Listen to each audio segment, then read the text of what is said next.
Domain and range, two important concepts that we need to make sure we understand about our functions. First, the domain. What the domain is the domain is the set of all possible input values, all possible x's that we can use in a function. So if we're talking about my speed driving down the road in my car, the domain would be any number between 0 and probably about 100 miles an hour. I don't think my car can go much faster than that. That would be my domain. Range. Range is all the possible output values in a function. Basically, what are the possible results or answers I could get after calculating? What's the smallest? What's the largest? Are there any gaps? That is the range.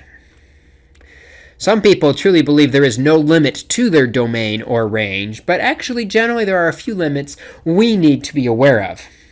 For the domain, it's really important if there is a fraction, we can never divide by 0. In other words, the denominator of a fraction cannot be 0 because that's undefined. So that's one possible restriction for a domain we might run into. If there's a radical, we can only take the square root of positive numbers, which means we can't take the square root of any negative numbers. So if we see a square root in a problem, we need to be aware that for the domain, that square root has to be positive. So here's two examples, two problems that we could take a look at. And the first one, you see f of x is a fraction. Well, with fractions, the limit on fractions is the denominator, that stuff on the bottom, the x squared minus x minus 12, cannot be equal to 0. So we want to know when x squared minus x minus 12 is equal to 0, and those would be the points this fraction is undefined in the domain. Well, we know when we're solving an equation that equals 0 with x squared, we have to factor it.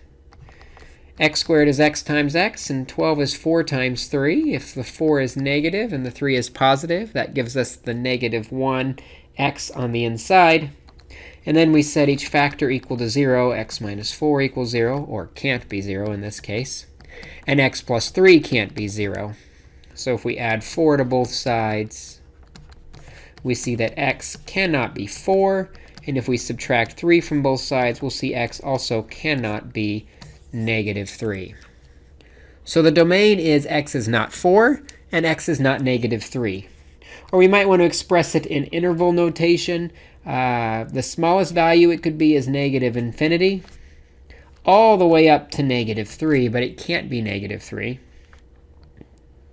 We'll use a u to represent union, means we start again at negative 3 and we go all the way up to 4, but it can't be equal to 4.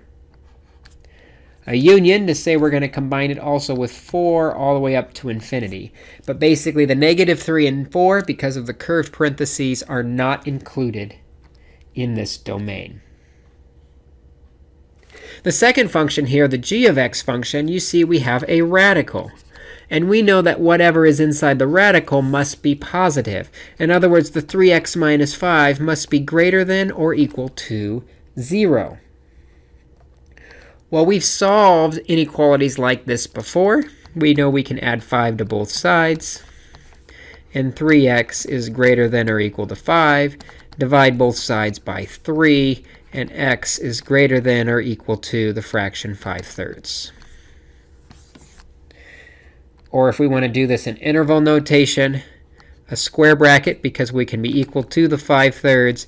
And then because x is greater, we'll go all the way up to infinity. So that's kind of the idea of domain. What are the possible x values we can plug in? With fractions, anything that doesn't make the denominator 0. With radicals, anything that doesn't make the radical negative. But what about graphs? With graphs like this one here, what we can do is we can squish the graph onto the axis we want. In other words, for the domain, the domain is all the possible x values, so I'm going to squish this graph down onto the x-axis. Remember, the x-axis is horizontal. There's an open dot at 1, and then when I squish the graph down or squish the graph up, there's a closed dot on 3. What you see is I end up with everything from -1 down to 3 when that graph is squished onto the x-axis. Now, because there's a closed dot at 3, we're going to do a square bracket from 3 all the way up to 1. And then we'll use a curved bracket because we're not actually equal to 1. So the domain goes from -3 all the way up to 1. Very similar with the range, but this time the range is not interested in the x points.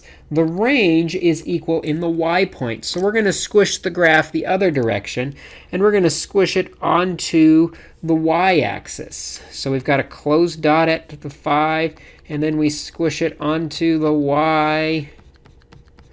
Notice the open dot gets squished in from the left, but from the right we still hit the number 3 on the other side.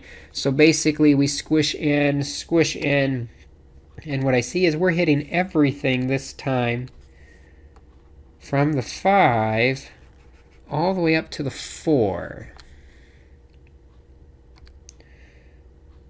So the range, if I can get my pen, the range, the smallest number in the range is the -5 when we squish the graph onto the y-axis. And the largest number is 4, and we do actually equal 4, so we'll use a square bracket. So with a graph, to determine the domain or range, we just have to squish it onto the axis, and we see all the possible inputs, or the domain. Possible values for x are anywhere between 3 and 1. And the range, all the possible outputs, values for y, are anything between -5 and 4. And that's how we find domain and range. Take a look at the homework assignment, give the problems a try, and let your instructor know if you have any questions.